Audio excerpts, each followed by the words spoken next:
ateis ir ten sakai, aš noriu būti kelionių vadovu, man patinka Portugalija. Niekas neviems dar. Kuo skiriasi gidas nuo kelionių vadovo? Nu, atsakyk. Tada... Apie Indiją bus taip painu, ta prasme. Gerai. Nėra tiesiog. Ir kaip veikia pasirašymas? Net jeigu esi pagalbininkas, tu kas naudodavai Google. Tarkim, mums buvo labai paprasta, nes mes...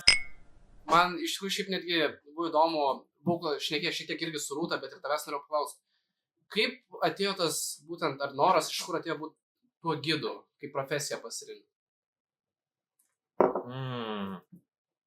Šiaip čia toks, ką žinau, labai filosofinis klausimas, nes iš tikrųjų aš niekada negalvojau būti gidu ir čia tas kelias atėjo, šiaip galime patikslinti, aš ne tik esu gidas, bet ir kelionių vadovas. Tai vat mes po to gal, dabar neaiškinsim gal tų savokų, gal po to vėliau išsiaiškinsim. Tai va, tai aš tiesiog gal, mano toks kelias gyvenimo, kad aš dariau tai, kas vat prie širdies buvo, kas patiko, ko nežinojau ir kas vat traukė ir aš vat taip tą kelią radau, kad iš pirmo pabaigęs studijas įstojau į Azijos studijas, kur studijavau indų kalbą kultūrą ir vėliau po to turėjau praktiką Indijai ir ten vat turėjau tą pirmą praktiką tokią gidavimą. Ir va toks kelias, bet kad aš vat mokykloje galvočiau, kad aš noriu būti gidas, nebuvo to. Aš aišku kelionės kažkokias buvau ten Europoje ir ten Afrikoje ir mačiau, kaip kiti gidai dirba, bet tai nebuvo mano, kad man čia toks pavyzdys, aš noriu būti tą profesiją. Tai kažkaip per paieškas, aš sakyčiau. Tai panašiai pas mane buvo. Aš tiesiog gavau pasiūlymą, nes mes tą patį studijavom ir aš tavo praktiką, man atrodo, ir pravedinėjau, ne? Tu palikai jau tada, tada pabaiginėjai jį. Gavosi taip, mes studijavom abudu orientalistiką, indologiją, tik tai jisai 2 kursais jaunesnis. Manau, 4. Gal 4. Žodžiu, jisai jaunesnės kartos. Aš kai baigiau studijas, dar magistrą studijavau ir buvau gavus tą stipendiją metus pastudijuoti Indijoje. Ir tada Indijoje viena moteris, kuri turėjo savo kelionių organizatorius.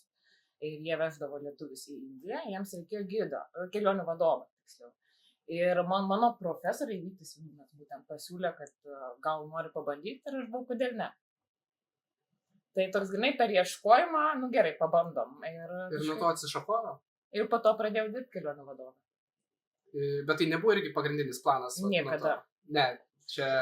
Ne, mokykloje aš ten architektūrą, filosofiją, ten po to kur stoti ainų indologiją, čia buvo įdomu, pastudijavau ir tiesiog taip gavas. O tai gerai klausimas, tai čia tada pinigai ar pašaukimas? Abiem klausimas. Okay. Pašaukimas mano patį. Wait, ne, aš sakyčiau gal pinigai, bet aš, supranti, dėl to, kad pradžioje aš tai nežinau, kad ganėtinai gerai ten galima užsidirbti, jeigu pasistengti. Bet tuo metu mane galbūt vežė dėl to, kad tos kelionės, kur tu važiuoji, jas apmoka. Aš galiu šitas informacijos skaityti? Galiu, man rodo. Kad, jas apmoka turizmo agentūros. Tai realiai tas gidas, pavyzdžiui, aš važiuoju į naują šalį ir man reikia už tai mokėti ir aš tai dar pinigus gaunu. Taip. Tai tas piniginis buvo tas, kad aš for free keliauju, pamačiau šalį ir dar už tai gaunu pinigų. Buvo tas toksai. Bet pašaukimas kažkur netoli to irgi yra. Nes man buvo įdomus kitos kultūros ir aš norėjau jas pamatyti, pastudijuoti, pamatyti, kaip žmonės gyvena. Aš sakyčiau, buvau, nežinau. Pavyzdžiui, būti gidu, ar ne, vis tiek yra tam tikra auditorija žmonių, jūs esate atsakingi. Atsiprašau, mes dar tiksliai nežinom, kam skiriasi. Ir nežinom, kam skiriasi tiksliai gidas nuo kelionių vadovo. Tai čia labai... O tai gerai, tai kuo skiriasi?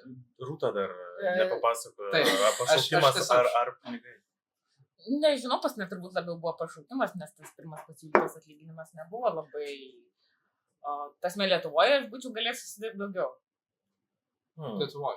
Jo, dirbdama kitą darbą, sėdėdama ofise ir nekeliaudama.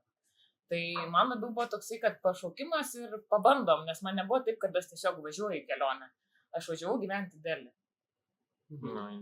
Ir aš jau iš Delio tenai pasimdavau grupės, ne? Tai labiau buvo tas toksai gal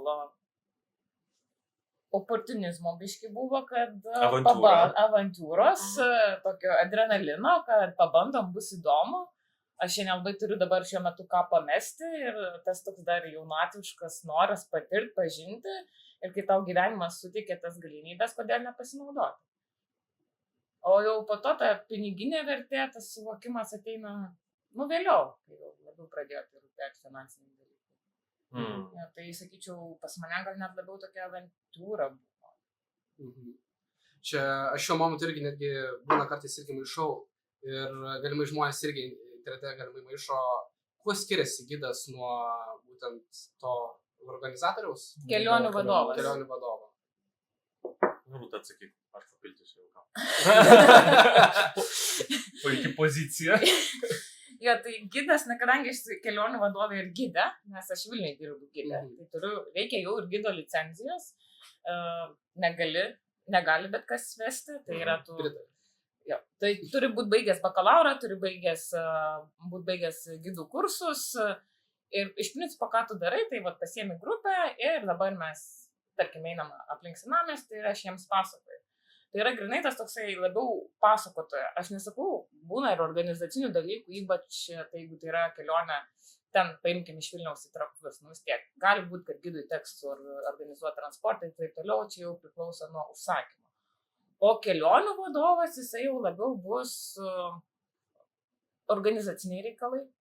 Tu turi žiūrėti, kad viskas vyksta pagal programą, plus kažkokie nesuplanuoti dalykai, žmonės suserga, būna reikia vežti ligoninės, tai visas problemų sprendimas, atšaukti skrydžiai, reikia priimti sprendimus čia ir dabar, kartais dėl laiko skirtumo net negali susisiekti su vietiniam agentūram. Tai jau tos atsakomybės yra daug daugiau.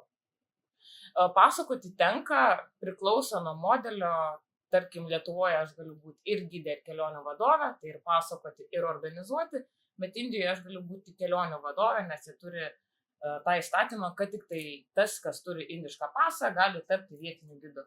Tai aš jau ten nuvažiavus, miestuose aš turiu vietinius gidus, mes susitinkam ir jis jau yra tas pasakotojas, dažnai tenka versti.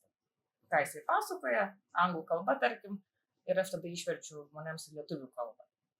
Tai kelionių vadovas, kaip čia pasakyti, labiau... Jis daugiau turi pareigų tiesiog. Gidas, jisai turi taip labai siaurą profesiją, jisai turi žinoti ten tą laikotarpį, tą objektą, monumentą kažkokį.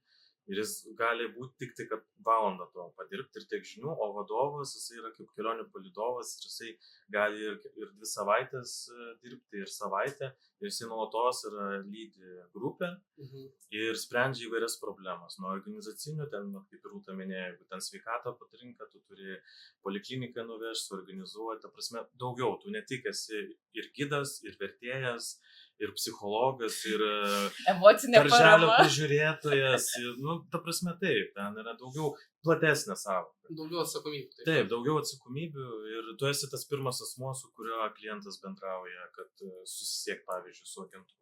Per tave jis bendrauja, nes tu esi tas atstovas agentūros, pavyzdžiui, arba kelionių akademijos, ar Šimakalius.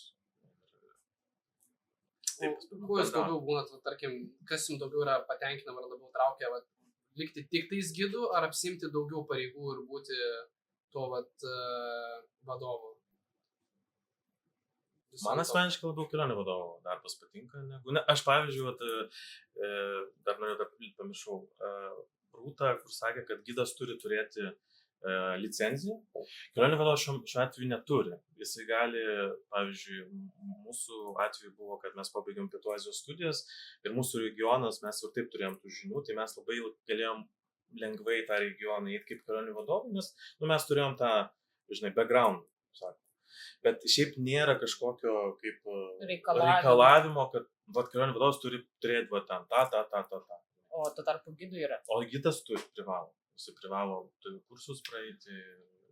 Tai taip, grubiai tariant, gaunasi taip, nors ir kelionių vadovo darbas yra labiau toks kaip kompleksiškas, labiau sudėtingas savo struktūroje, bet prie viso to jį lengviau papult, pradėti dirbti kažkokia tai prasme.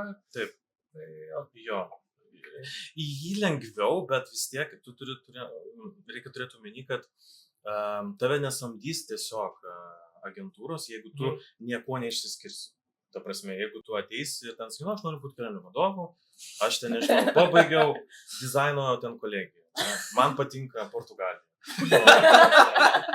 Niekas nemiems tavęs. Tu turi kažkuo, ta prasme, backgroundą duoti kažkokį. Bet aš, pavyzdžiui, ten, aš keliavau, ne, ten. Aš domėjausi, moku kalbos yra pliusas, tarkim, jeigu tau patinka Portugalija, tu šneki portugališkai. Ten jo, ne tik anglų kalba, bet ir kažkokia vietinė mokė. Reiškia, tu jau, jeigu kažkokia jie žino, kad konfliktinė situacija bus, tu galėsi su vietiniu subendrauti. Tas irgi pliusas.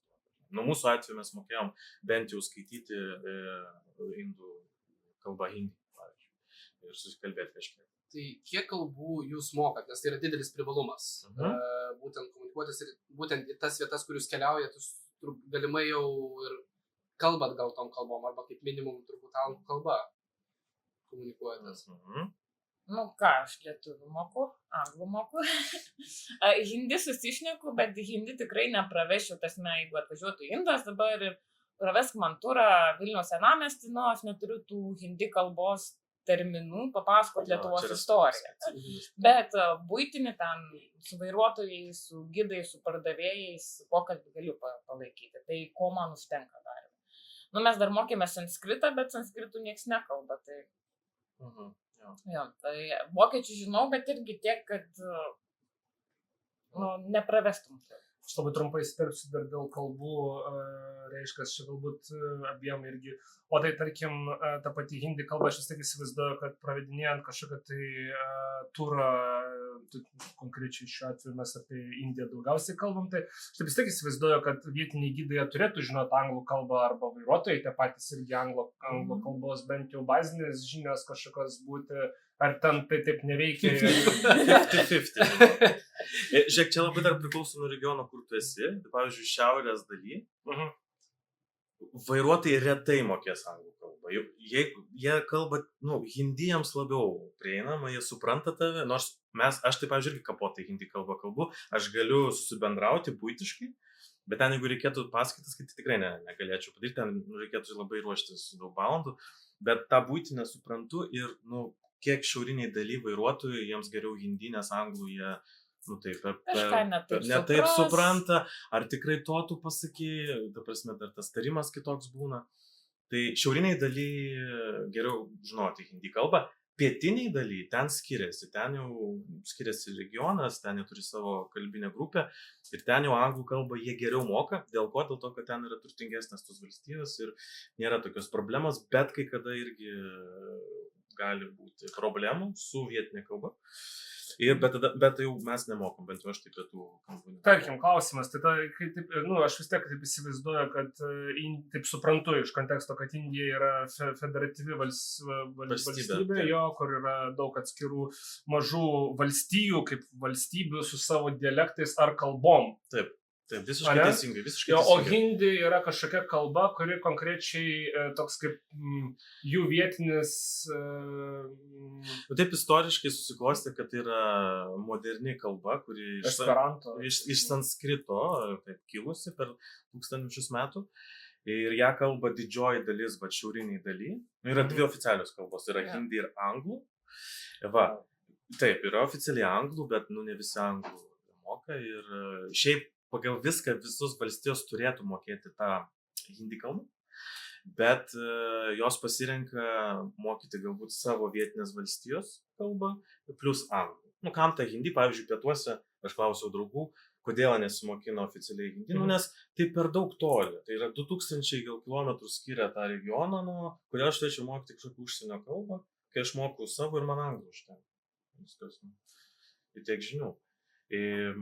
Tai vairuotojai tam tikrą prasme jie galbūt ir moka tik tai tą savo valstijos kalbą ir anglų, bet anglų gali būti irgi tokia kapota. Dėl to pravartu mokėti vietinę, bent jau kažkokį. Beje, jeigu kalbant apie hindi kalbą, irgi čia toks fenomenas, kadangi jie vis tiek žiūri bolivudinius filmus, visai Indija, tiek šiaurė, tiek pietus, jeigu jūs hindi kalbą šnekėsite, jie jūs supras tikrai. Tik tai jie nemokės jums atsakyti taip. jie supras kažką ir ten angliškai jums, ta prasme, net nemokėdami hindi, jie vis tiek, jie žiūri tos filmus. Pietuose dažnai sako, tu sako, lietuviai ir hindi geriau šneki negu mes. Nes jiems tiesiog Jo, jiems nereikia, nenaudoja. Aš labai atsiprašau, kad aš šitaip bandau giliai. Labai gerai. Bet man labai dėl tos kalbos vis dar toks. Taip išeina, kad jų tas valstijų kalbos, jos kaip ir neoficialios gaunasi. Oficialios. Irgi oficialios. Taip, tai yra pripažinta, jei neklystu, 28 oficialios kalbos. Tai tarkim, paimkim Keralą, kur mes važiuojam, dažnai, gan populiarų tarp turistų, tai jų statymai vietiniai turi būti parašyti anglų, hindi ir malajalam kalba. Tai kiekviena valstija turi turėti būtinai įstatymai hindi, anglų, plus jų vietinė kalba. Tada... Apie Indiją bus taip painu, ta prasme. Nėra tiesiog. Ir ant kiek visgi tie vietinės tos reikšmės, atsiprašau, gal aš nepakankamai sureikšminu ten jų tos visos kultūros ir kalbų skirtumų, bet ant kiek, tarkim, tas valstijos kalba, jinai skiriasi nuo hindi, nes hindi, aš taip suprantu, vis tiek kažkoks kaip galbūt pradas, ar tai yra kaip dialektas, ar tai kaip visiškai kita kalba? Visiškai kita kalba, tai tarkim, jeigu mes paimtumėm hindi kalbą ir žiūrėtumėm tas visas kalbų šeimas, tai hindi kalba yra artimesnė lietuvių kalbai, negu hindi kalba yra artimesnė malajalam kalbai, kuri kalbama Kerala, nes malajalam kalba jau yra dravidinė šeimos, tai yra net ne indoeuropiečių kalba. Tuo tarpu hindi ir lietuvių yra indoeuropiečių kalbos. Tai ant tiek skiriasi. Man šiaip gana įdomu dar būtent jūs, kai pradėjote irgi savo tą karjerą, būdami ir gidais, ir būtent tais kelionių vadovais. Jūsų pirmi kartai organizuojant, kur tai buvo, kur tai vyko, kur vedėt? Ar dar pamenat? Mano pirmas tai buvo Indijoje, bet įprastai bent jau praktika tokia, kad kai pirmą kartą reikia pravesti grupę, tai tu būni kartu su kažkuo kitu lydinčiu. Tai yra, tu žiūri, kaip jisai dirba. Tai aš turėjau pavyzdį ne Rūtą matyti, bet Agnę kolegę kitą vedė ir aš tada iš jos mokinausi. Aišku, aš ten irgi kažkiek vertėjau, ten žiūrėjau tą grupę, mes kartu dirbom, bet jinai didžiąją dalį darbo dirbo ir aš žiūrėjau, kaip daryti, kaip tas valdyti grupę, kaip su ekskursijom vyksta. Tai jūs pradžioje esate tokie kaip pagalbininkai. Turėtų būti, bet ne visada. Ne visada tai būna, bet tokia praktika. Man netaip buvo, pasinė praktika gavęs biškai kitokia, kad aš pradžioj pravesdavau, tarkim, tik tai Delio ekskursiją, arba ten 2-4 dienų išvykas, ten už minimalų ten tą atlyginimą, kad tu kažkiek patirčių gautum. Realiai buvau įmesta į vandenį ir reikėjo plaukti kažkaip. Tai ir išplaukiau tas nuo 2014 metų, kiek čia praėjo. 14 metais pirmas kartas? Maždaug, 14 turėtų būti, jo. Ir kaip veikia pasiruošimas? Net jeigu ir esi pagalbininkas, ar tu kas naudodavai Google, tu klausinėdavai aplinkui kolegų, kaip veikia tas pasiruošimas? Tarkim, mums buvo labai paprasta, nes mes 4 metus, aš 6 metus studijavau Indiją. Ir ne tik Indiją, o visą regioną, tai mes jau tą žinių bagažą turim, tau reikėjo jį susisteminti, tai pasižiūrėti, ko žmonės klausia, kas jiems įdomu, nenueiti per daug į detalės ir panašiai. Jeigu reikia važiuoti kokį kitą kraštą, priklauso, kiek tu laiko turi. Tai aišku, bėgi per istoriją, bėgi per kultūrinius, žiūri video, ten tos YouTube'us keliautojų, taip, pasikvieti kolegą, atsisėdi, kas jau yra tos šalies ekspertas, peržiūri detalės, tų, kur tau nieks knygos nepapasakos, ne, ten arbatpinigiai, batus nusimauti, nenusimauti, einant į šventyklą. Kiek arbatpinigių palikti ten. Jo, tai tas smulkmenas tada jau iš kolegų gauni. Tai yra pasiruošimas, jisai trunka ilgai. Ir po to tu, ar susirašot kokius ten užrašus tiesiog, kad turėti su savim visą laiką būtinai? Aš netgi Indijoje, tarkim, vis tiek tu pasiemi žmonės ir turi kažkokį įžangą padaryti, tai aš jau net turiu tokius punktus pasirašęs, kad nepamirščiau paminėti, ką jiems būtina paminėti kelionės pradžioj. Nes tu labai daug šneki, tu gauni labai daug klausimų, tai yra labai didelis srautas. Jeigu dar tu su jais skridęs, tai nesimiegojęs naktį, biškai kosmose, tai turi tam tikras rodiklės, kad prisimintum ir, tu neprisiminsi visų pavardžių, karalių, valdovų, ministrų, pirmininkų ir kitus. Aš girdėjau, apie jų, mačiau ten. Jo, dabar Ladako pristačiau karalius, vardas tokia ilgia. Tai, turime ir skaidrės pasiruošę, aš netgi paruošiu keliautojams skaidrės, kad kai aš pasakoju autobusą, jie galėtų atsiversti ir sekti, ką tu šneki, nes aš kai jau ten pradėsiu vardais pavardėm, kur Svami Gosvami ir kas jiems tas Svami Gosvami, nieks niekam nesako.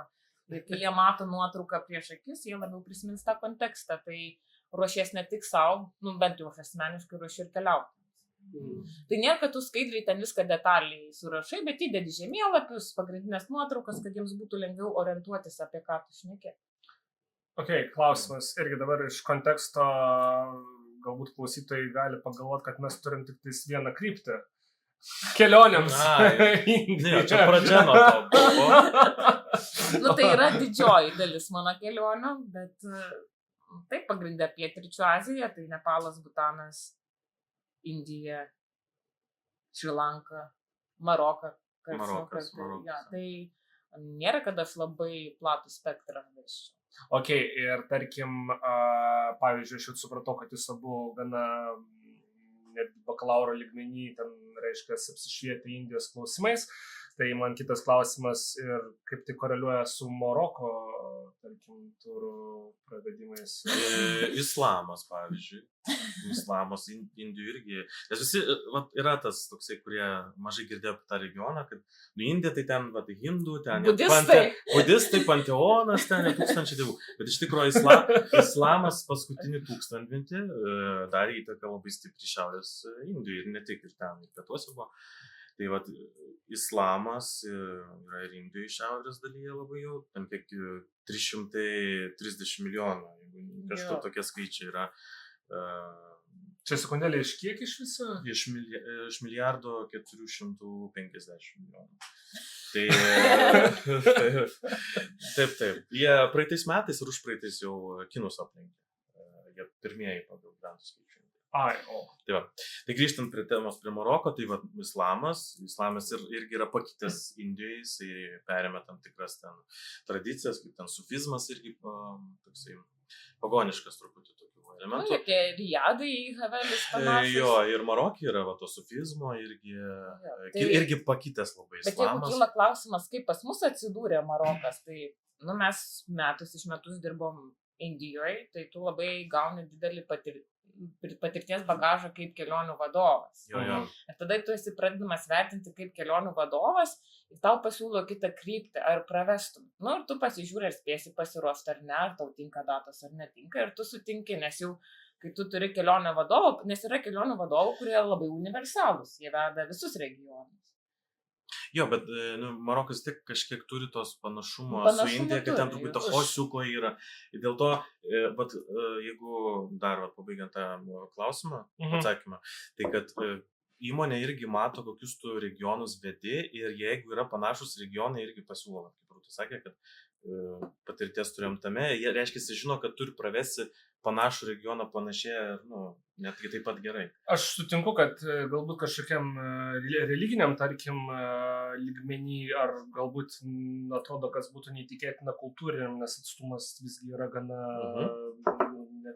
netruputį, o labai didžiulis. Afrika ir Azija, taip. Jo, kaip minimum kontinentais galim pamatuoti. Reiškas, ir man tada kyla klausimas, netgi jeigu ten kažkokie kultūriniai sutapimai ar kažkokie tai galbūt valdymo kažkokie, bet vis tiek mes turim suprasti, kad tie patys ministrai, vardai, pavardės, prezidentai, jeigu aš nežinau, Marokijų ten tokių būna daug, kad ten karalius. Tai ten yra ten monarchinis valdymas, ne respublikinis. Tada kitas momentas, reiškia kažkokie, nežinau, vis tiek istoriniai įvykiai, kažkokios tai galų gale bendras suvokimas, vis tiek, kad ir gali būti kalba ta pati tiek Didžiojoje Britanijoje, tiek ir Jungtinėse Amerikos valstijose, bet netgi humoras gali skirtis ir papročiai, aš apie papročius net nekalbu, turiu omeny, ir tai, kad tu, tarkim, plius minus, dėl kažkokių, nors ir ten neva respublikinis valdymas ir ten respublikinis, tačiau tai kaip diena ir naktis skiriasi. Nes nors ir religija artima netgi imant. Nu, tai vat, ir man klausimas, kaip taip gaunasi, kad, jūs čia, matau, vedat Indijai, tai let's go to Morocco. Nu, čia toks ar jūs pasiskaitot prieš tai, tiesiog atsiprašau? Taip, tai tu turi ruošti. Nu, be abejo, turi ruoštis. Jo, Tai pirmą kartą, kai keliauti, nežinai, kas ten bus. Tau sako, kad kažkas panašu, bet nežinai, kas. Iš esmės, kaip kelionių vadovas, tu jau plius minus žinai, ko žmonės klaus, nes klausimai kartojasi.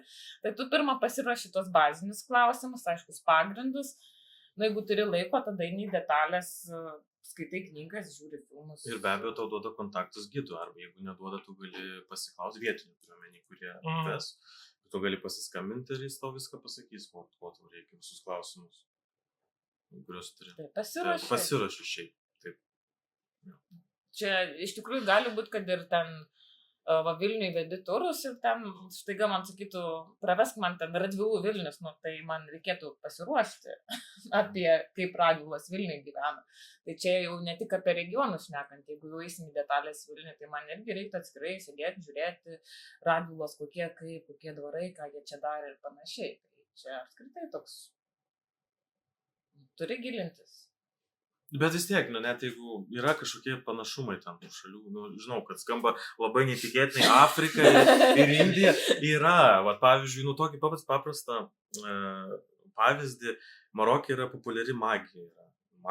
Jie mėgsta magiją, juodą magiją, ten yra nužiūrėjimo visokie ten amuletai, džinai, bet džinai net Korane, aš vien nežinojau, kad Korane. Bet ir Delis Indijos sostinė tuo tarpu kartais yra vadinamas džinų miestas. Jo, ir jie turi amuletus, turi žiedus, apsauginius, beje, vienas gidas irgi daug nešioja. Sako, kad tipo čia neapsauginiai, bet tiek to.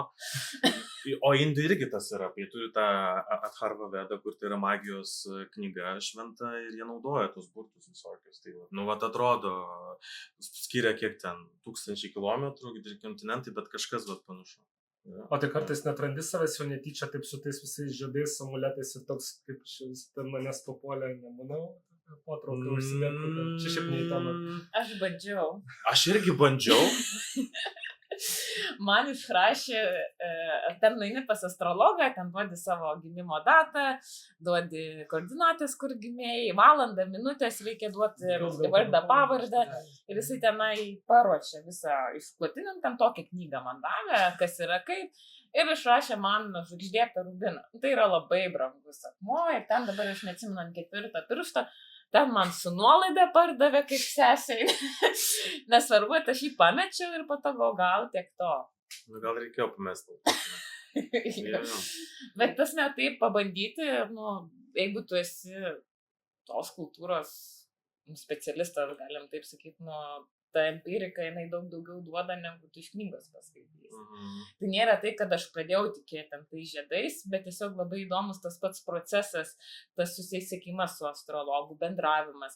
O tarp ko ne visi astrologai angliškai šneka, tai jeigu žmonės eina pas astrologus, reikia vertėjauti.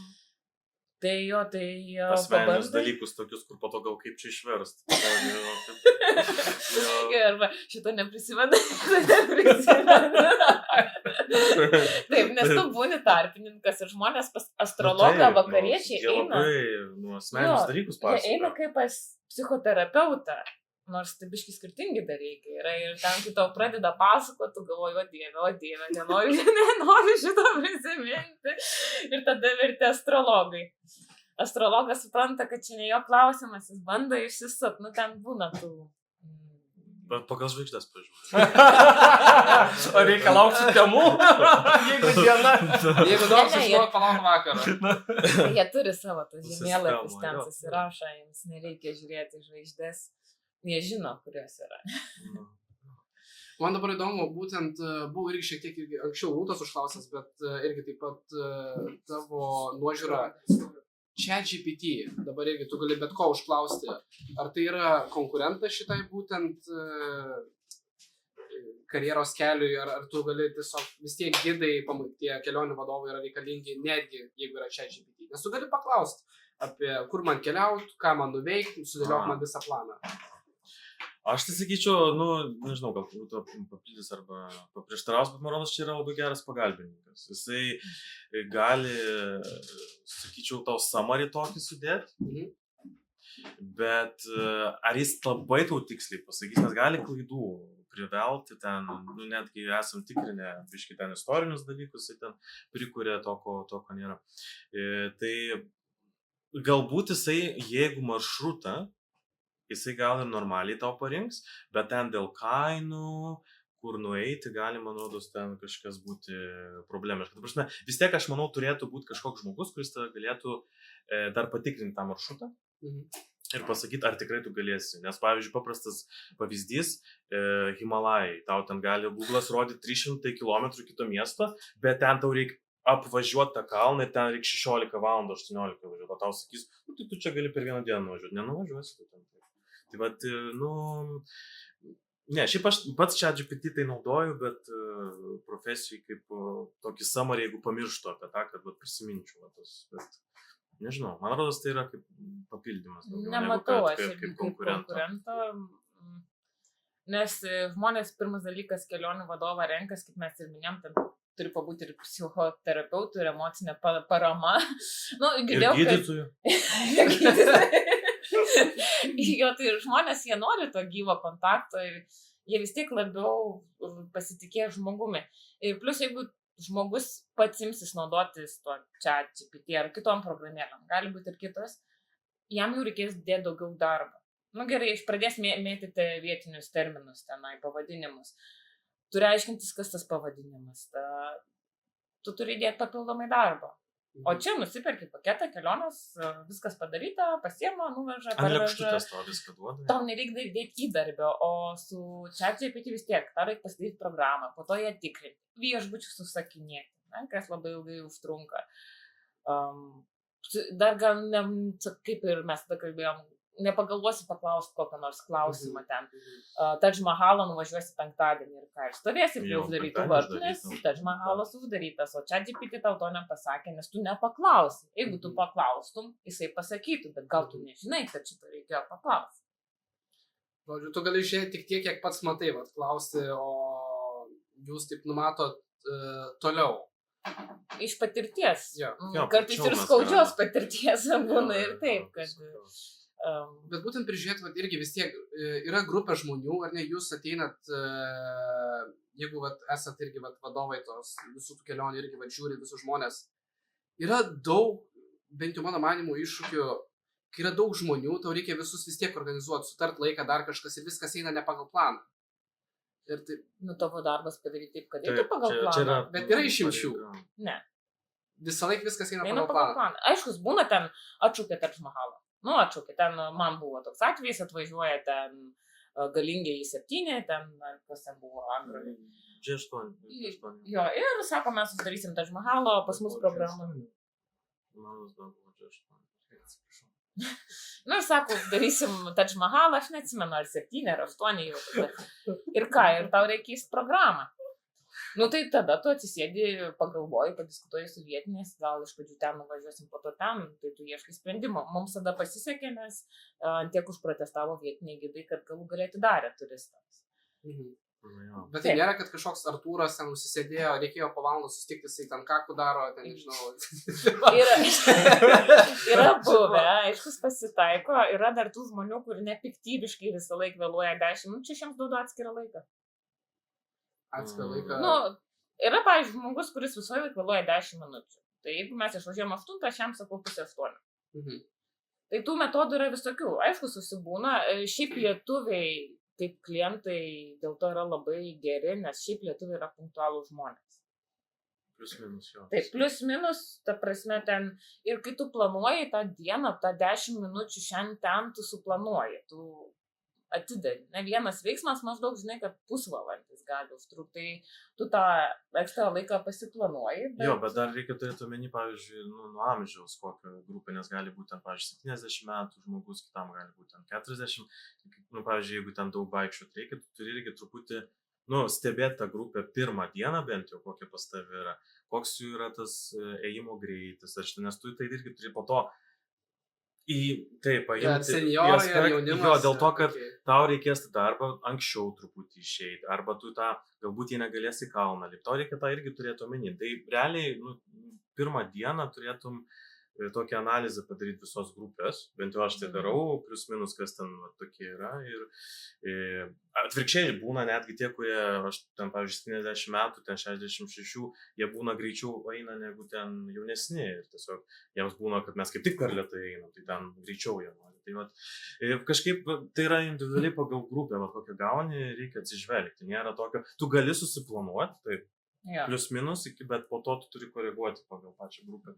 Tai planas visą laiką yra planas, yra šablonas. Kinta ne pagal planą visą laiką. Taip, yra šablonas, pagal kurį yra kažkokie normatyvai, bet po to jisai nuolatos kinta. Bet Indijoje kitaip, pavyzdžiui, vien jeigu apie kalbą, niekaip kitaip nedirbsi, nes ten va taip viskas vyksta, ten turi keisti. Jeigu negalėsi pasikeisti, tau bus labai sunku. Reikia, Planas yra tos, kad plano nėra.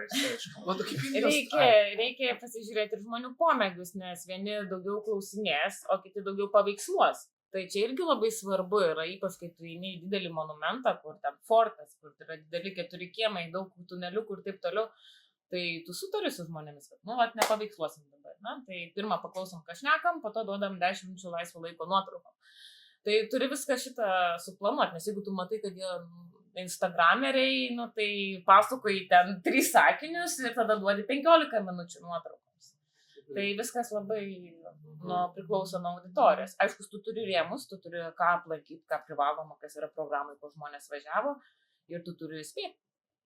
Bet jūs patys turit laiko pasimėgot, jūs kažkur atkeliavot, ar tai yra tiesiog, kad vien darbas, jūs prižiūri kitus, jūs neturit laiko savo. Tai yra, jūs vis tiek keliaujat, jūs matot, bet ar yra tam daugiau kažko, jūs galit patys kažko pasimėgauti? Sakai dabar. Jeigu 16 kartą vaikštai. Ir taip ir ne. Ne, aš tai bent jau mėginu. Kiekvieną kartą kažkaip per naują tą objektą matyti, nes vis tiek, jeigu daug kartų važiuoji arba tą patį kalbi, kažkaip gali būti tas nuobodumas ateiti ir kad tu po to tas detalės pamirši, ten kažkaip atmesnai pasakys. Tai aš mėginu, kad aš kaip pirmą kartą, dėl to, tas toks įspūdis gal kitoks būna, kai kiekvieną kartą į tą objektą ateini. Ir tas toks ir gaunasi, kad, žiūrėk, man čia yra tas savo momentas, kai aš per naują šitą galiu objektą pasižiūrėti. Ir kartais tai būna, kad tas metodas veikia, nes gidai papasakoja, nes kaip aš vedu, aš neturiu tokio nustatyto iš anksto, ką aš kalbėsiu. Yra tas šablonas, bet gidas vietinis visada koreguoja. Jis vieną kartą gali pradėti kalbėti, pavyzdžiui, apie karalius, o kitą kartą jis apie karalius nekalbės, pradės apie architektūrą kalbėti. Ir tada tu prie to prisiderini ir verti visiškai kitą tekstą, negu tu, pavyzdžiui, prie toj grupiai turėjai. Ir tas irgi įdomu, nes tu atsinaujini, šitą apie architektūrą visai negirdėjau. Tai, bet šiaip yra tokių irgi momentų, kad, pavyzdžiui, žmonės turi laisvo laiko prie baseino, ten prie jūros ir tada mes turim laisvo laiko savo, galime į masažus nueiti, ten patys ten pabėgioti, ten dviračius pavažinėti. Tai yra, kartu darbas ir yra tas laisvalaikis. Yra buvę ir taip, kad su batais užmiegi, visokių tų situacijų yra buvę, nes jeigu kokia kritinė situacija, tau reikia vykdyti programą, dar kažką į ligoninę nuvežti, suvažinėti, tai būna taip, kad 3-4 valandas miegi, tai irgi labai priklauso nuo... Būna tos intensyvios programos, kur taip tavo laisvas laikas yra grįžtinam į viešbutį, išsipraus ir eini miegoti. Būna ir tokių programų. Taip. Tai jūs atkerpat netgi, ar ne? Jeigu kažkas važiuoja į ligoninę, kažkas... Čia jau ieškai sprendimo. Ieškai sprendimo, visokių yra atvejų buvę, jeigu grupė plius minus visi šneka angliškai, tai gali palikti su vietiniu gidu, jeigu žmogus užukoja, jisai angliškai nešneka, tai tu taip važiuosi. Tu privalai. Ir yra buvę taip, tai aš tiesiog paprašiau merginos grupiai, kuri šneka angliškai, kad pavertėjautų tą momentą. Ir geranoriškai sutiko. Tai ačiū tau, ne? Tai mes išsprendėm tą problemą. Tai tu ieškai tiesiog sprendimo, nes žmogus ligoniniai susulūžusią koją, hindi nesusišnekės, anglų nesusišnekės, tai ką mes darom. Ir tada prasideda dar visi logistikos sprendimai, kaip mes toliau keliausim. Mes jau kuris laikas girdim, kad jūs turi būti gydytojai, ligoninė, greitoji. Ir klausimas, ar licenciją turit? Man kilo vat, vienas pagrindinis klausimas, ne, kas dažniausiai žudo tą turistą tose kelionėse ir kodėl tai yra stipriai akcentuojama ir... Kas žudo turistą? Kodėl jisai negali, kodėl jis turi sudalyvauti? Tai nėra, tasme, dažni atvejai, ne kiekvienai grupė pasitaiko, bet mes juos prisimenam, nes mums jie sunkiausi momentai. Maistas, galima taip sakyti. Maistas, apsinuodimas maistu. Taip, alkoholis. Apsinuodimas alkoholiu. Ne, alkoholį nesaikingas vartojimas, gal taip. Ir pagal nekultūrinius principus irgi gal taip. Reikia atsižvelgti į geografinius ypatumus, ten prie plus 40 alkoholio, pavyzdžiui, degtinės negert, nes, suprantat, kad truputį per stipriai jums ten galva aš. Būna žmonių, kur ten autobuse 10 ryto atsisėdė, alaus nori atsidaryti. Kokias dar problemas. Po to būna, kad jis paslysta, nugriūna, tai kaip ir Vilniuje. Bet dažniausiai galva, tai jeigu taip pat gal maistas, su maistu dažniausiai būna. Dėl to, kad mes vedam bent jau tas egzotinės kelionės. Žinai, Afrikoje, Šiaurės Afrikoje, Indijoje, Pietų Azijos. Mes buvom diskutavę maistu yra tas iškiai klausimas. Apie Indiją esantį maistą. Tai mums irgi realiai įdomu, ar tai yra taip blogai? Ne, jūs žiūrit tik tai, kas yra blogai. Mes tiek matom, nes ar jūs ateinat prie kiekvieno ar taip niu rodo? Ne, sakyčiau, netgi Indijoje, tasme, kiek, tarkim, Marokė, bet jau tai tikrai buvo daugiau sutrikimų dėl valgymų negu pačioje Indijoje. Higiena gal dar tas bakterijos. Plius yra žmonių asmeninė higiena, ten jau reikia, mes Lietuva labai švari šalis. Mes ten kažką pačiupinėm veidą, viskas gerai, tai nebus kitose šalyse, nešnekant apie Aziją, tai Europai tas pats gali atsitikti. Tai pirmas dalykas, mes tai valgom patikrintose vietose, kur mes nekartą esam valgę ir žmonėms rekomenduoju tas vietas, kur pats eitum valgyti. Gatvės maistą irgi aš, jeigu žmonės yra entuziastai, pabandyti, sakau taip, nurodau, kaip rinktis gatvės maistą, kokį valgyti, kokie yra kriterijai, ką atsižvelgti. Jeigu varškėtuką daro pažastyti, jau ten tada žmonės supranta. Aš tikiuosi,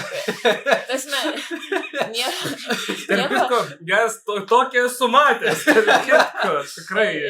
Nieko nėra savaime suprantama, čia reikia suprast, kad žmonės savaime to nesupranta, aš tikiuosi, kad jie to nevalgys, bet gali būti pabandom. Bet tai, aišku, tu įspėjai, tai vat, kai sako žmogus, aš atvažiavau gatvės maisto, pabandyk, tai tu sakai, tai nėra žiūri, ar švaru aplinkui.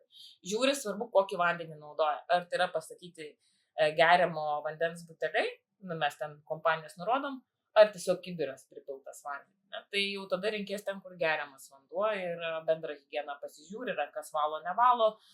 Yra tikrai dėlį, tai jau kad ten ir su pirštinėm dirba tie gatvės maisto pardavėjai. Tai pasižiūri tos kriterijus ir reikės maistą, jeigu ten pažastį darom. Tai... Jo, bet gal dar apie tos prieskonius galima dar kalbėti, kad labai gausiai jų naudoja ir, pavyzdžiui, lietuviai, tai ką mes druskai pipirus naudojam dažniausiai, paprastai, o tenai yra ir ciberžolė, ir kūminas, ir ten čili pipirai visokie, ir tiesiog nuo tos gausos dažniausiai ne pats maistas būna problema, kad ten jis blogai nehigieniškai paruoštas, bet tiesiog susidirgina dėl tų prieskonių gausos. Mes nepratę, tiesiog mūsų skrandžiai prie tos gausos ir žmonės tiesiog nuo to susidirgina ir gali sustoti skrandis. Čia iš tos operos, jeigu nuo cepako ir nuo vedarų staigi peršokai prie indiško maisto... Arba atvirkščiai. Arba atvirkščiai. Asmeninė patirtis. Ir aštrumas dar irgi tą reikia turėti. Kad ten viskas aštri. Kiekvien, mėgsti aštri valgyti, tai mūsų skrandžiai irgi nepritaikyti. Tiek ne aštri valgyti. Kaip pratintis reikėtų prie maisto, nes, jeigu tu peršokai, tu vis tiek nori padegustuoti, bet tie prieskoniai yra iššūkis. Kaip tau reikėtų pereiti? Po truputį, nevalgyti. Ta prasme, kaip Rūta sakė, turistinėse vietose jau yra pritaikyta, kad ten vis tiek yra tų prieskonių, bet minimaliai. Jie jau yra pratestavę, reiškia, ten, kad, pavyzdžiui, nedėti čiliukų. Būtų ten, pavyzdžiui, ciberžolė, ten ir koks ten, nežinau, kūminas. Ir po truputį pradėti, gal ten nuo ryžių patiekalų, ten sūris yra panyras, kur ten, nededa. Yra tam tikri patiekalai, kur iš vis to aštrumo net nededa, nuo jų ir po to jau taip kitą dieną jau įdidinėti ten kažkokį naują patiekalą, bent jau aš taip rekomenduoju žmonėm ir po to jau galiausiai prie to gatvės maisto prieiti. Nes gatvės maistas dažniausiai būna Jisai bus aštrus. Aštrus, bet jisai bus skanesnis negu net restorano. Jisai tas toksai... Ir gal kokį 10 kartų pigesnis. Pigesnis, jo. 10 kartų. Ir nebūtinai jisai bus prastesnis už tą restoranį, nes ten vis tiek aliejų daug kas kepa, ten tai parazitai miršta. Plius minus. Taip.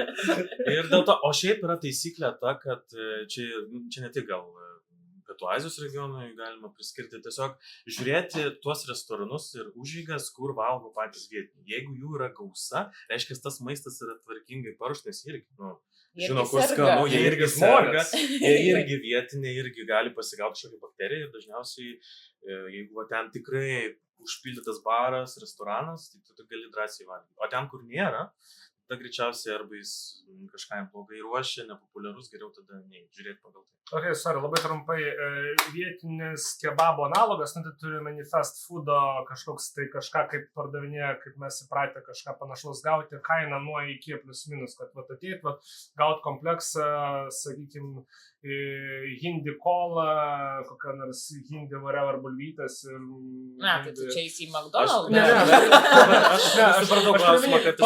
Pavalgyti, kiek kainuoja pavalgyti gatvės maistas nuo iki restorano iki, tarkim, apie Mišeliną nekalbės. Tai labai paprastas restoranas, imam, ne? Ten, tai, ką žinau, samosas, ne? Tai tas pyragėlis, su daržovėm. Tai jisai gatvėje gali kainuoti 15 rūpijų, 30 rūpijų, čia priklauso. Kursas priminkit. 1,88 €. Maždaug viens prie 100, ar taip, kad būtų paprašiau viens prie 100. Nu, tai čia 15 rūpijų, tai čia... 20 centų maksimum, okei, aha. Ir tada už tokį samosą jau kokiam ten gali sumokėti ir tą 150 rūpijų. Būna ir 240 rūpijų. Tai čia gaunasi jau kaip 3 €. Bet tu moki už aplinką, tu nueini ten, kur yra, nepamirškim, Indijoje labai dažnai būna labai karšta. Ir tą jau samosą gatvėje nusipirkęs ir valgysi gatvėje. O dažniausiai tu pavargsi nuo to karščio ir tu nori atsivesinti, tai ne į vidų ir jau tas 100 rūpijų jau už tai, kad tu sėdi, kur yra vėsinama patalpa. Jo, bet visą tą, jeigu komplektą, kaip tu sakai, ten Big Mac'as, ten Coca-Cola, visą šitą tokį, tai aš manau, kokių 50 rūpijų maksimum būtų, maksimaliai. Tu 100 tikrai gali gauti tą dalį. 100 jau tikrai bus jau labai jau dviese pavalgyti gali. Ar turiu minėti, tai taip išeina, kad lietuviškos kainos yra 10-ropai didesnės maždaug negu... Okay. Yra netgi tokių restoranų vietinių, kur tu sumoki, pavyzdžiui, sakykime, €0,5 ir tu valgai, ten yra paruošti maistai, tokie šabloniai, ten, pavyzdžiui, ryžiai, koks nors patiekalas daržovių arba mėsos. Ir tu gauni tą tokią lėkštę, tu ją valgai, ir jeigu tu pabaigi valgyti, tau vėl pripila. Kaip bufetas. Ir nereik mokėti. Tu valgai iki tol, kol tu pasisotini. Jie turi tą tradiciją. Yra tokia tradicija. Aš iš pradžių irgi, kai buvau gubliamų, man mokėti čia reikės. No problem, sako, jo. Ir vietiniai sėdi, tai buvo, jie ten paima ryžių, ten lietuviai tai ginai, tu ten išvalgyti. O jie, žinai, jeigu galėtų, ne? Nes tipo, for free, tipo, žinai, sumoka €0,5 ir valgo kaip nori. Tai va, tai... Jie turi tą vadinamą. Galima net pigiau pavalgyti. Su maistu problemų nėra. Aš manau, kad iš principo, iš to, ką aš dabar girdžiu, kad Indijos kelionės yra pristatomos ne tuo kampu, nes aš dabar pirmą kartą susidomėjau tikrai nuvykti į Indiją. Pažiūrėti restoraną, kur pila, ne? Atsiprašau. Jo, tai tas, galis kitoks būna dienos pasiūlymas, stalis vadinamas, tai ten būna keli patiekalai, ten būna ryžiai, daržovės panyras, vegetariškas, nevegetariškas priklauso, būna ten mėsos, koks nors avinžirnių. Traškinys ir tada desertas. Desertą ne visur pildo antras iki, bet jisai toks saldus būna, kad užtenka tą vieno kąsnio. Tai vadinamas toksai kaip, mūsų būtų dienos pietus, ne? Tai tiesiog tą dieną jie turi tik tai tokį rinkinį. Ir šitą pastoviai pildo. Jeigu to patinka, tai valgai. Ir gali paprašyti, pavyzdžiui, aš noriu tik šito, kad man. O nėra Indijoje ten, kaip pas mus Lietuvoje, ten dienos pietum karbonadas, bulvių košė, pas juos ten kepta. O ne kiauliena, ne? Ne, aš turiu į vanlė, ten žiogas, tokių dalykų nėra. Čia reikia važiuoti į šiaurės rytus. ten jeigu tas žemėlapį, taip galvoju, turi, yra tokia uodegytė prie Bangladešą, Mhm. ten galim rasti, kad žiurkės valgo ar vabalus, ten ta tradicija yra, Mhm. bet taip tai iš mėsos Indijoje, ką tu gausi, tai yra vištiena, Mhm. gali gauti Ožkieną? ožkieną, Vieno. avieną. Žuvį priklauso nuo regiono, Nu, jeigu prie prie jūros. jūros. Ne? Mhm. Viskas. Jautiena, ne, nes hinduistai ką šventą karvę. Nors keralai gali gauti ir jautienos. Nu, patiekalo. jeigu žiūrėt pagal religiją, jeigu indai katalikai, jie valgys tada jautieną. Nu, čia pagal religinę. O kiaulieną pas juos kažkaip. O nelabai. kiaulieną negali dėl to, kad labai daug musulmonų, visgi 330 milijonų. Tai Jiems daro apskritai. įtaką, Kiaulės tai- tenai laksto kaip... Yra tos. Laukiniai paršiukai tokie su plaukučiais. Kaip šernai tokie juodi. Jo, Turistai fotografuoja, nes tokia egzotika, tokia bėgioja. Prie Niekam monumento, prie net monumento, mečetės. jo, niekam nerūpi tos UNESCO. kiaulės. UNESCO paveldas ir kiauliukai ten tokie laksto. Tai Indija yra ta gyvūnams draugiška šalis. Trumpai dar tada apie virtuvę. Tai jų, tarkim, cepako analogas būtų kas? Grinai, va, tos mėsos. Ne mėsos, apskritai, nu kažkas, va, aš bandžiau, nu kas pas mus labiausiai va, atspindėtų dabartinę tą nacionalinę virtuvę, nu va dabartinę turėjome. Čia kaip ir su kalbom, tada mes įklimstam į regionus. Įklimstame Jo, regionus. nes kiekvienas regionas turės savo tokią specifiką. Nu kas?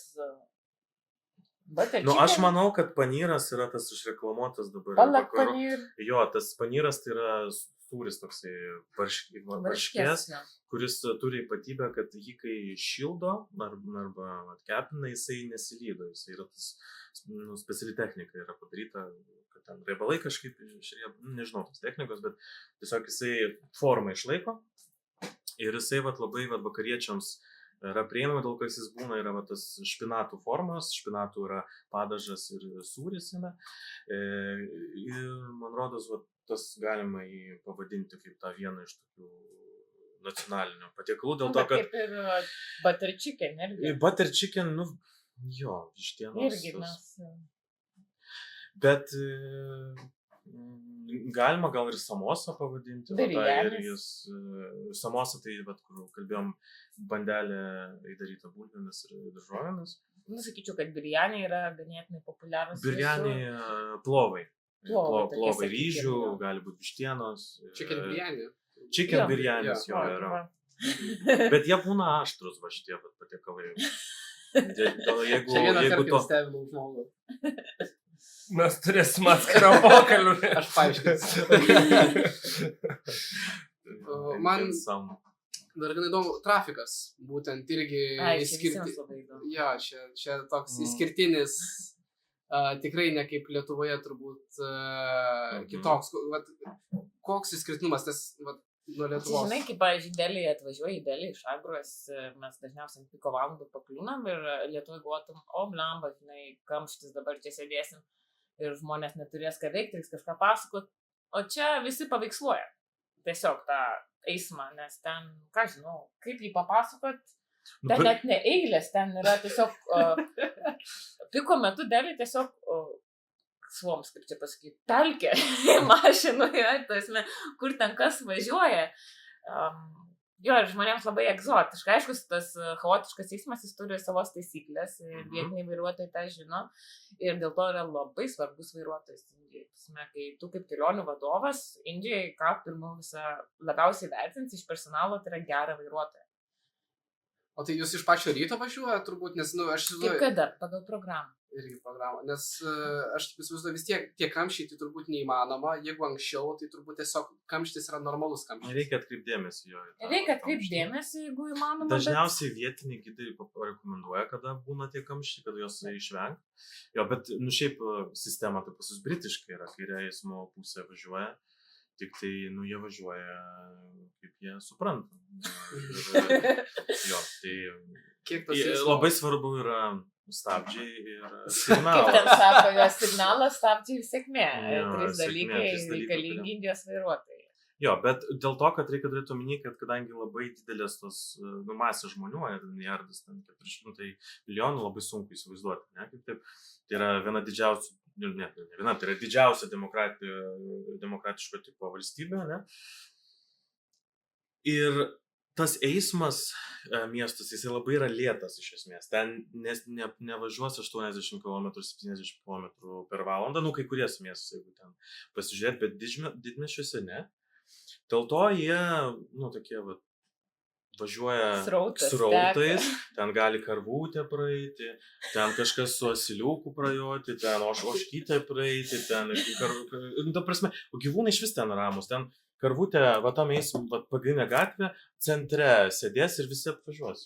Net ir sunkvežimiai, šunys praeis. Čia dėl tos reinkarnacijos, ar ne? Būtent, kad jeigu miršta reinkarnuota kaip karvė. Yra tas, tikėjimas iš, tokia gal provincinėse, nežinau, ar visoje Indijoje, kad reinkarnuojasi į karvę. Seneliai, ten šeimos nariai, kurie mirė, dėl to yra ta pagarba, kad tu negali valgyti savo protėvių. Bet to pieną geria. Pieną labai naudotis. Tas ir sūris jo panyro. Tai ta karvės šventumo kilmė iš esmės ir gali būti, kad seniau jinai buvo pagrindinė maitintoja.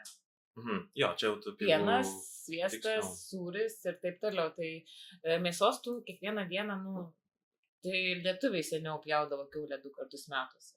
Prieš Kalėdas ir Velykas, tai tu ne kiekvieną dieną turėsi tos mėsos. Tai karvė tas buvo šaltinis, kur yra baltymai. Tai kai kurie tą šventumo kilmę keldina tiesiog iš to, kad jinai buvo gyvybės tiekėja, maisto tiekėja. Tai aš kaip suprantu, tiesiog savo protėvių tu ten su mašina irgi apvažiuosi, nepartrenksi, bet juos melši. Taip, dabar su tom karvėm, kurios yra gatvėje, jos ne visos yra, jos jau turbūt bus nebemelžiamos.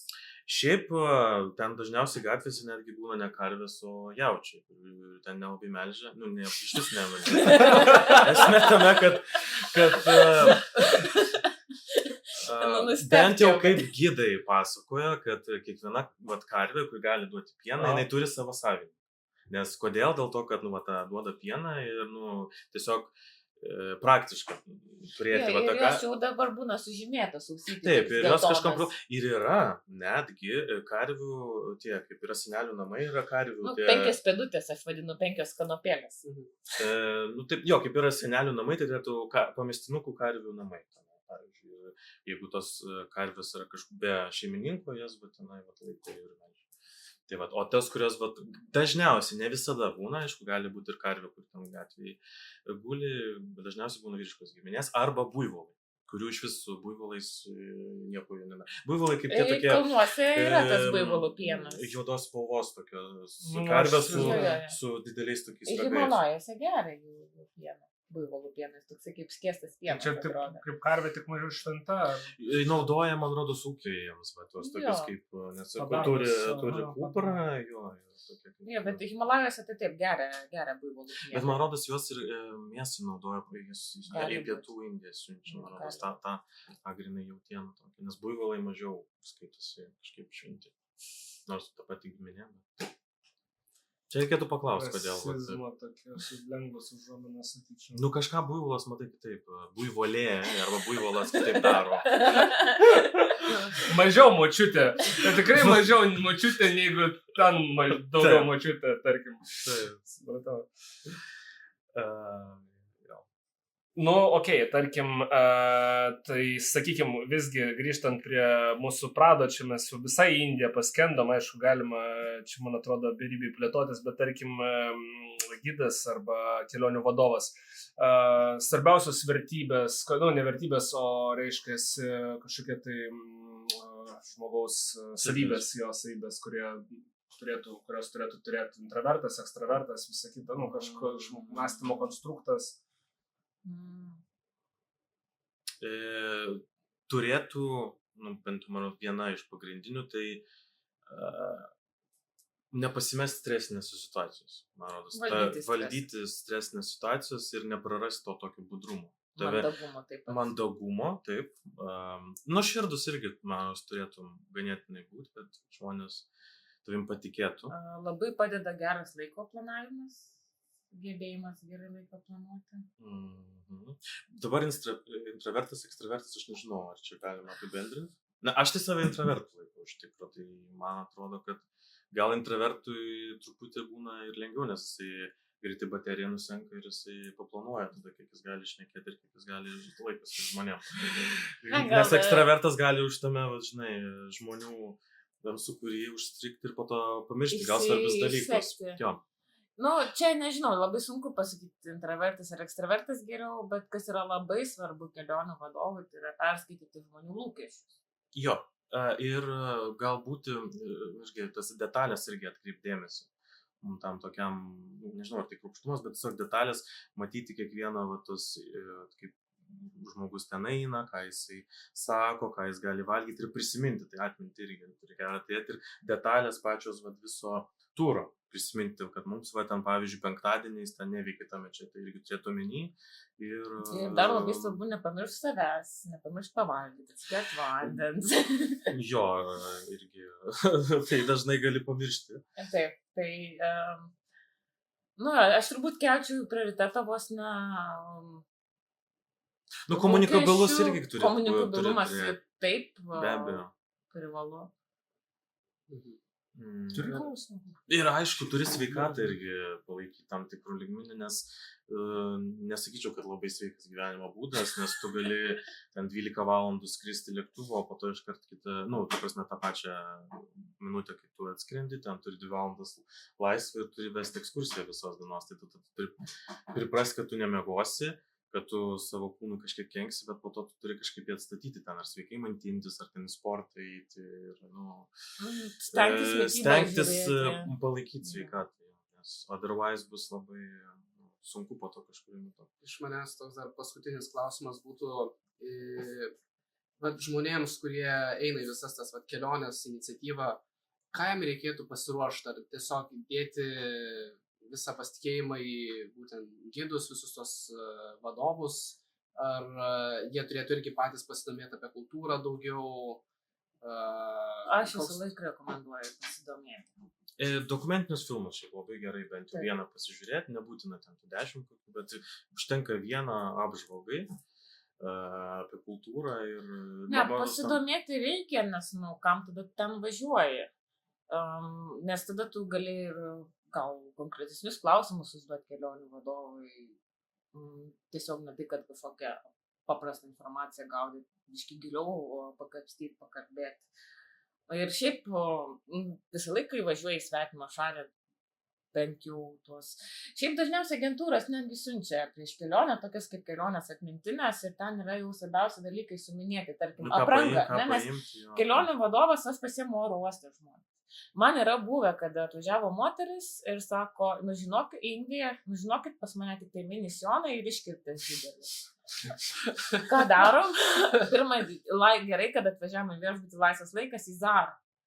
Nes tu Indijoje taip negali vaikščioti, taip yra kultūriškai neprimtina. Tai yra siunčiamas tos atmintinės ir apranga yra labai dažnai paminima, nes jau žmogus turi susipakuoti kelionį. Tai jau vien dėl to žmogus turėtų pasiskaityti, nes jisai turi pasiruošti, kad po to nereiktų ieškoti laiko, kada čia man į Zarą nuvažiuoti nusipirkti skaros. Tai būna tokių... O tai kitu atveju žymėtų akmenimis?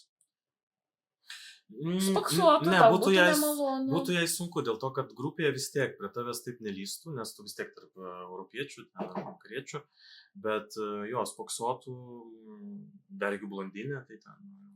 Neprimtina yra, tas mes spaksuotų ne tik vyrai, bet ir moteris žiūrėtų kreivai, tu pradedi jaustis nepatogiai.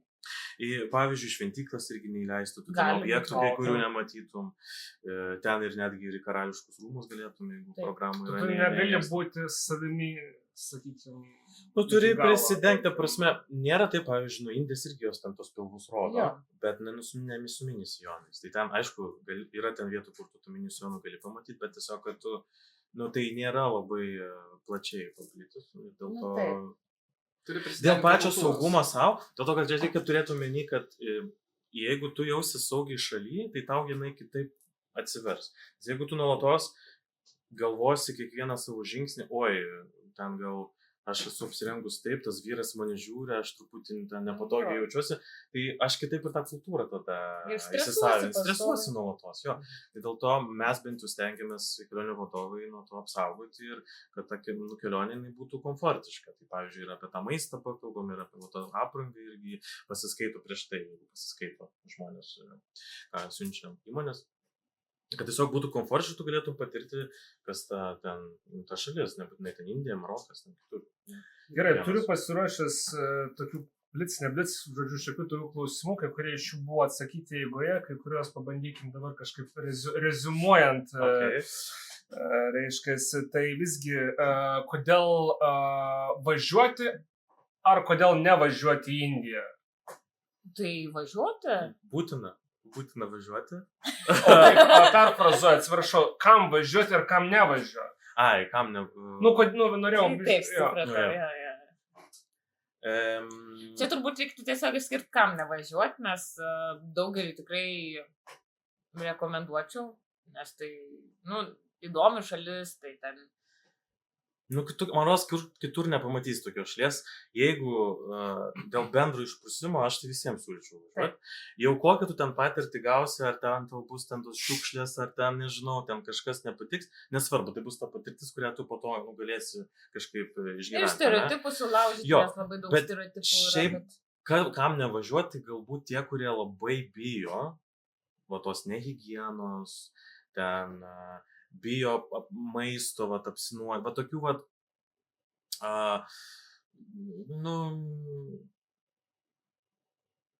pedantai gal tokie labai, kad būtų viskas švaru, nes, man rodos, jeigu tu jauti kažkokią paniką, kad ten bus, pavyzdžiui, nešvarios ten rankšluosčiai, ar ten pagalvės, patalynė, tu jausies ir tu negalėsi miegoti kiekvieną dieną, tai tada tau stresas toks įgausis. Tai reiškia, gal tu turi dar pasiruošti, po 10 metų tu galėsi tam, bet šiaip aš tai neišskirčiau išskirtinai kam, tiesiog važiuočiau bent jau vieną kartą pasižiūrėti, nes visgi išskirtinė tokia šalis.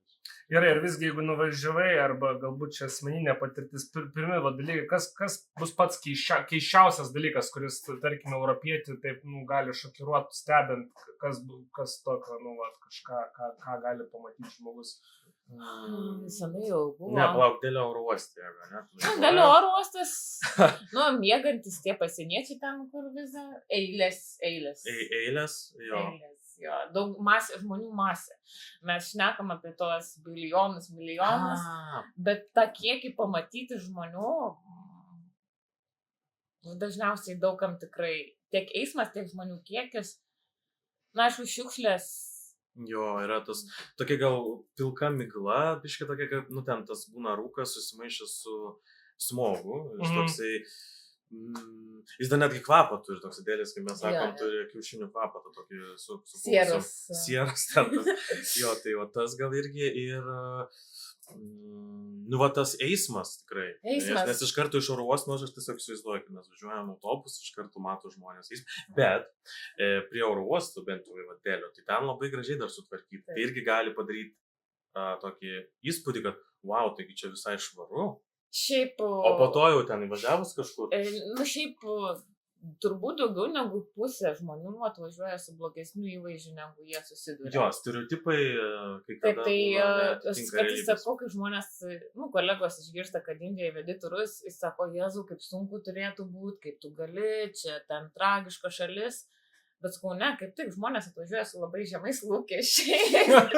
Jie atvažiuoja, pamato, kad yra daug geriau, tai ir nuotaika bendra yra daug geresnė. Ir žmonės visi, didžioji dalis, tikrai yra pora pasakė, kad nevažiuotų ir niekam nerekomenduotų, bet didžioji dalis sako, važiuokit, nėra čia taip baisu, kaip visi pasako. Jo. Iš esmės jo, irgi buvo tokių žmonių, kur ten vien tik tai šiukšlės matė, nors ten tas šiukšlės nebuvo. Beje, ten apie tas šiukšlės, jeigu nes irgi tema svarbi, nebiškė, kad stereotipas, kad yra purvina ten visur, bet reikia turėti omeny, kad ten yra, kiek mes jau minim, 3 kartą, 1,4 milijonų, 50 milijonų. Ir kaip jie tvarkosi su šiukšlėm, mano nuomonė, jie daro geriausia, ką gali, nes nėra kitos pasaulyje šalies su tiek populiacijos, ten Kinija, jeigu kalbam, ten komunistai, ten truputį kitas režimas. Ir man rodos, kad jie visai gerai tvarkosi. Okay. Man taip atrodo. Dėl to, Ir kad šiaip palyginus, ką matau. gali būti daug blogiau. Aš pirmas įkart važiavau į Indiją 2010, tai palyginti tai, ką aš mačiau 10 metais, kad ir pati Delhi, ir kas yra dabar, tai yra daug geriau. Okay, tai yra labai ir modernių portalų. Gerai, baigime. Aš bandau pratęsti tada trumpai apie šiukšlės. Gango upė. Tiesa, mitas, lavonai plaukė šitą... Kiek lavonų matei per savo karjerą? Aš karvės mačiau lavoną, bet ne... Ja. Gangos upės yra tas projektas pradėtas, dabar aš nepasakysiu kelintais metais, kad išvalyti Gangą. Tai jau man neteko matyti tos Gangos, kur žmonės pasakoja, tai kad ten gidai papasako, kaip jinai buvo. Jo, bet jinai yra dabar valoma, yra netgi fabrikai yra nukelti nuo tų pagrindinių krantų, kad tai dabar netgi yra tų delfinų upinių Gangoje, kas rodo, kad tai yra jau ganėtinai švarus vanduo ir gali būti gyvybė. Tai tų lavonų, nes anot vietinių gidų, kad situacija buvo tragiška. Jo, buvo jinai tokios labiau geltonos spalvos. Aš nuo 2017 metų dirbau, tai per tiek metų, kiek čia gaunasi, 8 daugiau, nematęs aš ten lavono, pavyzdžiui, bet aš matęs, kaip karvės lavonas plaukia. Ten kažkur iš kaimų greičiausiai, jinai kažkaip ten pastipo. Ir yra žmonės, kurie renka tos lavonus ir valo. Jo, yra ta programa. Yra, kad ten žmonės kaimuose pagal tradiciją dar išmeta tą lavoną į upę, bet jie dabar yra surenkami. Jo, ne žmogaus lavoną, ne, nes žmogų pagrindę kremuoja degina. Ir po to jų galima išpila. Bet realiai, ten upė irgi, ten kaip mini to sidabro labai daug, tai ten natūraliai kažkaip... Ale, jinai išsiplauna tą, bet jo, yra dabar programos. Bet jinai net, nežinau, aš ir turistų irgi vieną kartą klausiu, ar jūs tą kvapą jaučiat, ar ten lavonų, ar ten šito, bet jie nejaučia prie pačios, kai mes valtelėmis plaukiam, aš turėjau turistų, kurie ir maudėsi ir perplaukė per tą Gangą. Ir plaukė, tai viskas gerai. Aš pati ne, bet... Ir viskas gerai, Facebook'e matau ten nuotraukas, postina. Taip, kad dar ir paskambina, kai kada paklausė, kaip sekasi. Bet geriau neprigert, aš turiu menį geriau, kad taip stengtis, kad... Tai aš ir Nemuno ir Neries turbūt nerekomenduočiau prigerti. Neprigerti, tiesiog bent jau teliškuoti. Aš įsivaizduoju, kad kai tam žmogus plaukia per Gangą, kad pakliuvo to vandens. Jo, bet tikriausiai reikia dar pasakyti, kad Ganga teka nuo Himalajų. Jeigu jūs Himalajus ten, kur tik tai pradeda ledynai tirpti, plaukiusi, pavyzdžiui, aš plaukiu. Bet mes dažniausiai turime omeny Varanasis, tai religinė sostinė Indijos, tai daugiau plius minus tą turiu omeny. Šiaip sutvarkyta ten, jeigu taip pasakyti. Dabar šiuo metu, Delio upės Jamunos situacija yra daug tragiškesnė. O ten yra tragedija. Ten kartais važiuoji per ją ir matai tiesiog putos tokios. Iš fabrikų išpilamos. Jo, ir tikrai labai smirda, tai su Jamuna ten tikrai yra problema. Okay. Kas ta Kama Sutra? Tai čia sanskritinis žodis. Trumpai. Kama yra geismas, o sutra yra kaip mokslas, toks mokymas. Tai arba meilės galima išversti. Knyga, vadovėlis jo. Kam jis buvo skirtas? Tu žinai? Aš žinau, bet aš neprisimenu tų visų istorinių faktų iš tikrųjų. Iš esmės, Indija irgi yra žinoma, kad ten yra daug tų religijų. Ir viena iš tų religijų 5 amžiuje atsirado budizmas, ten visų tų ištakų nekalbėsim kaip, bet tam tikra prasme pirmą tūkstantmetį nuo 5 amžiaus prieš Kristų iki kažkur 5 amžiaus po Kristų budizmas dominavo Indijoje. Ir budistų pati ta esmė pačio mokymo, kad gyvenimas yra tam tikra kančia, kentėjimas ir tu turi iš jo ištrūkti. Dėl to žmonės buvo tokio daugiau vienuoliško to gyvenimo turėjo, jie pasiekė to tokio pabudimo, sakykime, ir po to gimimo rato ištrūkti. Ir patys dvasininkai, to hindų, jau kitos religijos, hinduizmo, jie pamatė, kad žmonija tokiu būdu, jeigu jie visi bus budistai, net tiesiog išnyks. Nes jų nėra tikslas daugintis ten, palikti po save, o jie tiesiog nori išnykti, ne? Nes negim. Ir čia iš pirmo prasidėjo tas mokymas kamasutrinis ne raštuose, o ant šventyklų.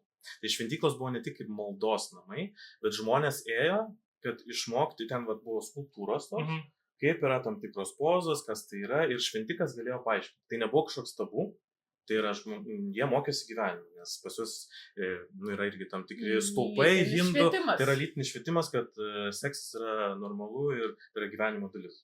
Ir tai buvo šventyklos, žmonės ėjo iš provincijų mokytis šventyklos, ten tos pozos, ir vėliau tai persikėlė jau, kai raštas jau atsirado, persikėlė į raštinę formą. Va. Tai yra tokia istorija. Visuomenės švietimo. Ir jie gerą pavyzdį rodo, nes jų yra daugiausiai.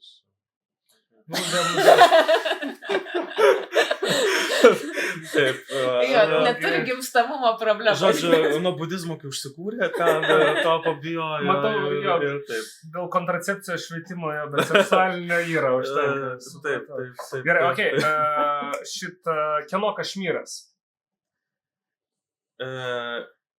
Indų.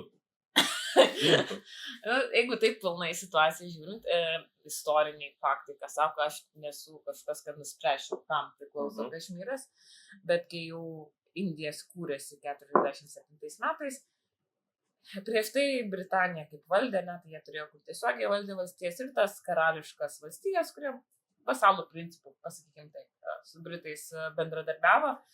Ir Kašmyro situacija, didžioji dalis musulmonai, valdovas hinduistas. Dabar junkis prie ko tu nori, prie Pakistano ar Indijos. Ir žmonės, dauguma musulmonų norėdami jungiasi prie Pakistano, valdovas hinduistas pasako prie Indijos.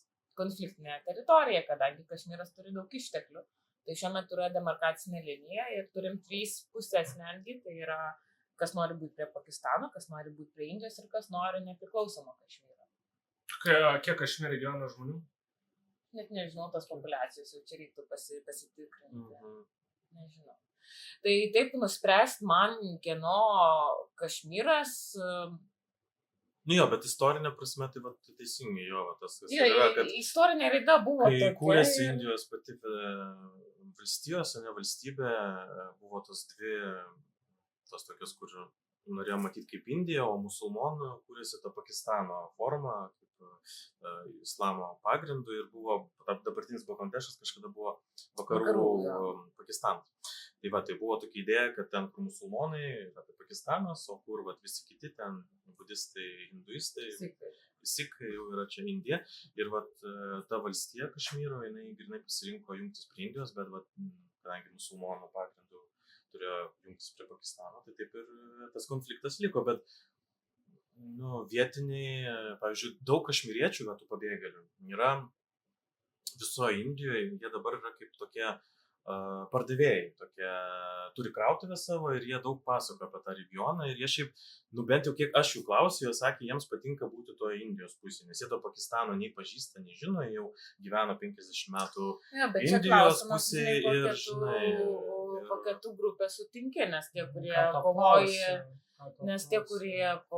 už tą laisvą Kašmyrą, kovojo, bent jau dabar jau sakoma, kad tas judėjimas numalšintas, tas lyderis pakartas, tai jie turbūt ir nevažiuos į Delį būti pardavėjų, nes jie vietoje kovoja. Tai čia reiktų tokį gilesnį tyrimą daryti, gal yra jau padarytų. Tai kad taip tiesiog nuspręsti. Aišku, taip, jeigu sekti demokratinės vertybės, darom referendumą Kašmyre, neįvedę jokios kariuomenės, nei Pakistano, nei Indijos. Ten beje ir Kinija irgi teritorija. Turi savo, dar ir Kinijos tenai yra. Ir tegul žmonės balsuoja, bet, kaip su tais rinkimais, tai mes jau Lietuvos istorijoje patys žinom, su tais referendumais būna. Tai reiktų tada jau užtikrinti, kad jisai vyksta sąžiningai. Ir tada tauta nusprendė, jeigu remiamės būtent demokratinėmis vertybėmis. Tai labai sunkus klausimas ir čia taip vienu žodžiu neatsakysi. Reiškia, galui tada galim tokį dar momentą paminėti, jūs kuriat, jau turit kiek veikiančią, kiek neveikiančią svetainę Travelsukas. Galit prisistatyti, tiesiog papasakot, ką jūs ten darot ir koks jūsų konceptas kaip organizacijos, ar kaip čia jūs vardinti. Konsultantai. Jo, tai yra svetainė, tai yra ta erdvė, kur mes galim pasidalinti savo per ten 10 metų sukauptą patirtim. Tiem, kas nori keliauti specifiškai dabar tik tai su Pietų Azijos regionu, Indija, Nepalas, Butanas ir Šri Lanka, gal po to praplėsim. Jo, ir ten yra, mes nesam kelionių organizatoriai, mes tiesiog galim duoti konsultaciją. Pavyzdžiui, žmogus jau buvęs Indijoje ir jis nori turėti individualią kelionę ir jis turi kažkokius miestus, kurį nori pasirinkti ir jis gali išsakyti paslaugą, mes galim jį pakonsultuoti, ar jam išeis. Yra norinčių pasikonsultuoti. Iš karto. Taip, išeis pasikonsultuoti. Čia panašu mintis. Ta maršruto, kuris nori. Ir tada mes jam galim arba sukurti. Žmogus pirmąsyk savarankiškai važiuoja į Indiją ir jis turi tiesiog bazinių klausimų, kaip su viza, kur keis pinigus ir taip toliau, tai gali būti ir tokia konsultacija. Tai tiesiog žmogus organizuojasi savarankiškai keliauti į kelionę, Indiją, paprasta konsultacija, tai arba jau aiškus, jeigu ten nori programos, galim sudaryti ir kelionių programą ir netgi duoti kontaktus vietinių organizatorių, gidų, jeigu jiems to reikia. Tai tasme mes patys neorganizuojam kelionės, bet sudarom programą su patarimais, ką daryti, ko nedaryti, ką aplankyti. Aišku, prieš tai su žmogum vis tiek pašnekys, aiškini jo lūkesčius. Jo, jie turi tą tokį kontaktą, nes mes ten siūlom taip pat tas pirmas susitikimas. Mes esam dabar ChatGPT konkurentai. Jo. Tiesioginį susitikimą, kaip tokia konsultacija per Zoomą, per mes per Meetus. Ir žmogus gali visokių klausimų ten paklausti. Ten mes tam tikrą laiką skiriam ir galima išsiaiškinti. Ko nori žmogus ir duoti kontaktus, pavyzdžiui. Viešbučius parekomenduoti. Gidus parekomenduoti galim, tas vietinės įmonės parekomenduoti, kur, pavyzdžiui, ten transporto gali surinoti. Ir tos pačius viešbučius irgi pasiūlyti. Traukinius susakyti, nes be indiško numerio traukinio neužsakysi bilietą. Taip. Ir be indiškos kortelės banko. Taip pat yra paslaugos, kad mes galime ir lydėti grupę. Jeigu, pavyzdžiui, žmogus turi 20 žmonių grupę ir nori ten pasidaryti, nežinau, bernvakarį, ten ar kažkokią vestuvės šito, tai mes galim lydėti juos ir pravesti ten tos visus miestus. Bet ten jau truputį kaina kandžiasi. Bet ir, tai kelias mes paslaugos. Sudaryti programą, pakonsultuoti tiesiog ir tas lydėjimas. Taip trumpai. Tai ačiū Jums. Ačiū. Arturai. Šią stiklinę. Ačiū, kad pakvietėt.